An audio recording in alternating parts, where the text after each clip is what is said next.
So I kind of ended up buying an espresso machine towards the end of the year as a little Christmas present to myself.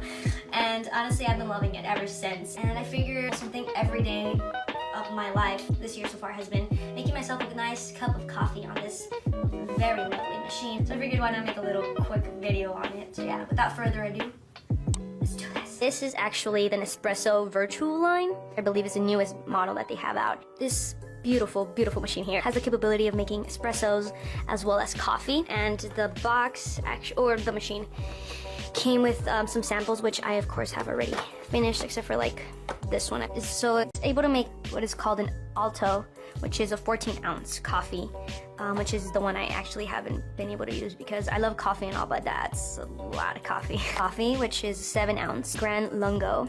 I hope I'm pronouncing that right, which is 5 ounces, a double espresso, espressos, and these two are made for you to combine them with milk, and these are like flavored. And this one, the coffee origin is basically just from, you know, those two places, which is, this one's Colombia and then there's a Mexico one. This machine is very special in that you put in this capsule and they have this little like barcode around it. So the machine, when you place it in there, it knows how much water to put out so that it can make, you know, the appropriate cup of coffee. My coffee machine, this one was like a bundle basically. It was kind of what made me actually get it. So it came with this little frother here, which you can actually purchase on its own. This one is like one of the older models. There's a newer one out there. And yeah, you just pour some milk in there and you press this button and that's it. Super duper simple. And I like this because, you know, I was looking forward more than anything to making lattes. That's really more my kind of thing. And I like it because it can froth your milk for it to be hot, and it can also do it for it to be cold. So the machine is very simple. So to start off, you literally just press this button up here and it's blinking, which means that it's starting to, you know, kind of heat up and get ready to make the coffee.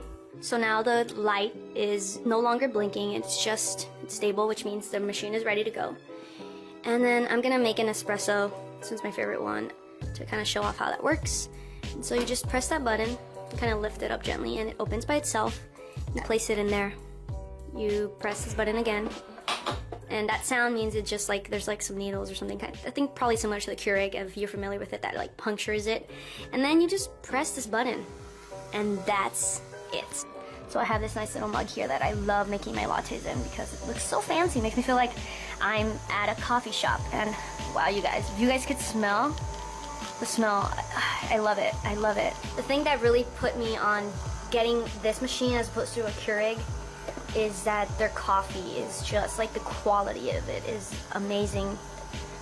This moment right here, this is my favorite. The smell that comes out, each one is different, but the smell overall is so amazing. And the temperature of it, it's like the perfect amount of, you know, like heat, or you can drink it like as soon as I could just drink this off right now. I like to do this right after, like as I've seen that it's done dispensing. Just push that button back up and then the used capsule goes to the back. And that is it. We have a nice little espresso. And you see how frothy that is? It's literally just the coffee, but the way that this machine works, the way the water goes through it at the temperature that it does, it's just very different, and that's how it gets this consistency of frothiness, which I believe they call crema.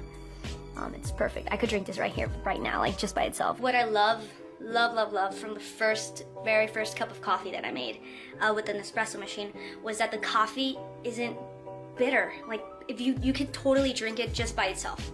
And that sounds kind of ridiculous. I do like my coffee black. I don't like it lots of milk or very sugary, just, you know, like simple. But when I did have this other machine that I bought before this one, it was just ground coffee, so there wasn't anything really special to it. It was very bitter.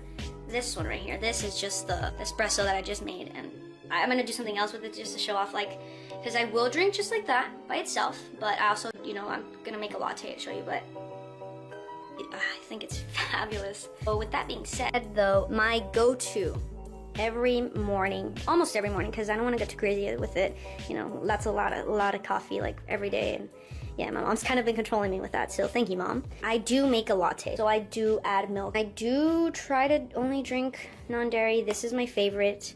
This is oat milk by Silk. I also have recently tried the Oatly, which I just ran out of, so I had to get this one because it's so hard to find either one of them. So with anything I can get, I'm good with. That being said though, even though this is a milk frother, obviously non-dairy milk is a little bit more harder to get the same frothing consistency as a regular plain dairy milk. I have made coffee with milk, obviously for like my mom or my sister, my brother-in-law, when they come over, I make them one. And obviously I'm not using this milk, I'm using regular milk, and I have seen how frothy it gets. Like, I'll pour it up to this line, and then once it's done, it's crazy. It's like almost like to the point where it's overflowing. This milk won't froth all the way, but it is nice. It kind of froths it a little bit, and it leaves my milk warm so that I can drink it in there. So in the morning, I'll just do that, warm, put it in there together. But because I kind of want to show off a different thing that I can do with this, which I was very curious about before buying it, was can I make an iced version of this, and will it taste good? So far for me the answer has been yes. So for the purpose of this video, I'll do one iced. So since I'm making an iced latte, add the froth or the milk. It doesn't even need to be froth, but I like making it froth for some reason. Hopefully I can do this without spilling it. I don't want too much because yeah, I think that's fine. Just put the top on, and you press this button. So if you're making it cold, you actually have to press and hold, and then it'll blink blue. So that means it's gonna make it cold. One thing I do to kind of spice it up, if I'm making an iced version, I will add some vanilla syrup that I have when I'm doing that. So that's kind of the purpose of actually frothing it, as opposed to like just putting the plain milk in the cup. Obviously in the morning, I don't run the thing here where I only have the capability of connecting one thing right now. In my kitchen counter, I have both of them connected. It's perfect.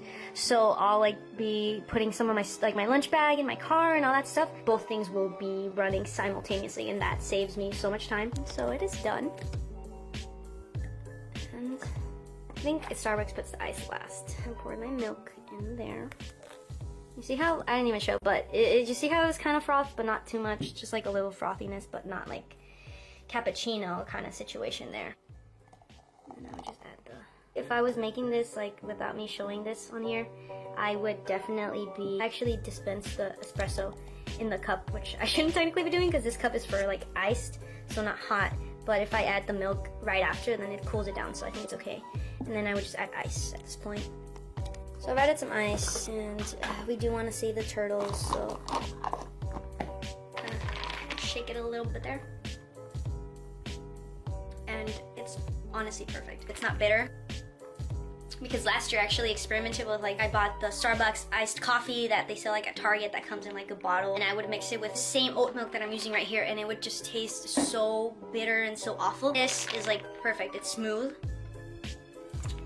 Keep in mind I didn't add any sweetener, I didn't add any, you know, like vanilla syrup. I would typically do if I'm like making it in the morning for me to take to work or whatnot, and obviously just add ice at work and it's good to go. But I have also like a little other stuff that I've been kind of messing with, and if you guys want to maybe see into that, if you guys are kind of like coffee freaks the way I am, and I'm obsessed with it right now. Like, I've tried so far add some pumpkin spice, like the actual spice, with in the milk frother, because I am, you know, trying to eat a lot cleaner, so I don't want to like make the whole pumpkin puree. So I've tried it with just the pumpkin spice, and it actually just brings that flavor in. Like, it's there, and it's amazing. Other thing that I recently experimented with, which I'm still kind of like, I'm not 100% sure like on the recipe, my treat yourself drink from Starbucks is a salted cream cold foam cold brew, and essentially all it is cold brew with I think 2 shots of vanilla.